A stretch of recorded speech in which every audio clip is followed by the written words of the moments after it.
সীমানা ঘেরা ফাঁকা জায়গায় জমে থাকা আবর্জনার স্তূপে অগ্নিকাণ্ড। আর এই অগ্নিকাণ্ডের ঘটনায় মঙ্গলবার দুপুরে ব্যাপক আতঙ্ক ছড়ালো পুরাতন মালদা পৌরসভার ১৫ নম্বর ওয়ার্ডের মঙ্গলবাড়ির তাঁতিপাড়া এলাকায়। জানা গেছে, তাঁতিপাড়া এলাকায় একটি সীমানা ঘেরা জায়গা রয়েছে। সেই জায়গায় প্রচুর আগাছা আবর্জনার স্তূপ জমেছিল। সেই আবর্জনার স্তূপে এদিন বেলা 12:30 নাগাদ কোনোভাবে আগুন ধরে যায়।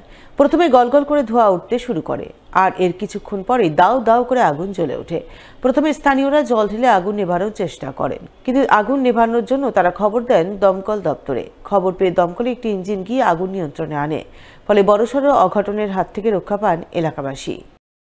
বড় বড় বৃক্ষ তো আছেই, দেখতে পাচ্ছেন, আর তার মধ্যে প্রচুর গার্বেজ পড়ে আছে।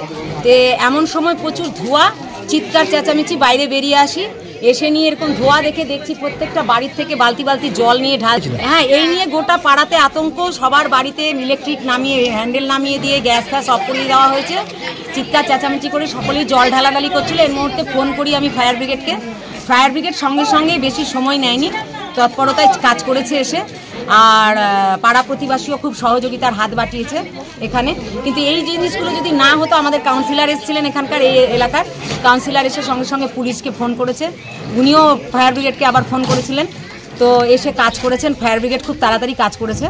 তো এরকম অবস্থায় যদি ওনারা না আসতেন, তো একটা কোনো বিপদ অবশ্যই ঘটে যেত। এখানে একটা পুরো টোটালি ফাঁকা একটা স্পেস ছিল। স্পেসে ড্রাই লিভস আছে আর কিছু গার্বেজ ছিল। আচ্ছা, ওই গার্বেজে কোনো কারণে আগুনটা লেগেছে। আমাদের ইংলিশ বাজার ফায়ার ব্রিগেড থেকে আমি এসে এখানে আমাদের চেষ্টায় জল ছিল, জল দিয়ে এটাকে নিভিয়ে দিই। এখন কি নিয়ন্ত্রণ? এখন পুরো টোটালি নিয়ন্ত্রণে আছে, কোনো অসুবিধা কিছু। মঙ্গলবার মাধ্যমিক পরীক্ষার পঞ্চম দিনে মালদায় নির্বিঘ্নে সম্পন্ন হলো ভূগোল বিষয়ের পরীক্ষা। পরীক্ষায় মনমতো প্রশ্নপত্র মেলায় পরীক্ষা শেষে খুশির হাওয়া বয়ে গেল পরীক্ষার্থী মহলে।